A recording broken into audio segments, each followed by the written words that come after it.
yana bir narsa. Faqat mijozlarimiz, klientlarimiz uy qurgan uchastkalar emas. Biz boshqalarni ham chaqiramiz.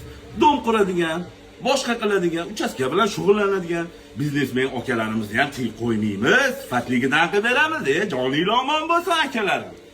Mana bu bizning seximiz.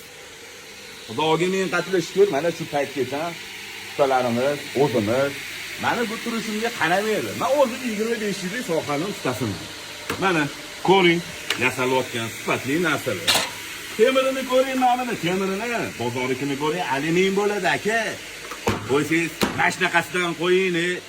Bizani, narx-navomi. Bizada tayyor mahsulotimizni olamiz desiz, 400 mingdan 2 milliongacha. Mabodo yo'q, men zakaz beraman siz bergan zakazingiz, razmeringiz, qo'yiladigan mahsulotingiz, ochilish, yopilishi, unga nima qo'yiladi? Misol uchun, maskinning setga, madakolning, ruchkalari yanada qimmatidan bo'lsa, shunda hisobini, kvadratini chiqarib beramiz aka. Donchilar akalarimizga bular 4 ta odam, 3 ta odam. Aka, bizani turishimizga emas, yurishimizga qaramang, mardligimizga qarang. Nechta dom? Bitta dom qurdingizmi, 200 ta rommi? Joningiz aylansin qilib beramiz aytilgan srokka. Siz bilan soqqasini kelishsak bo'ldi. Bizga hech narsa kerak emas. Zato xalqimiz, uyayotgan odam sizdan rozi bo'lsin aka.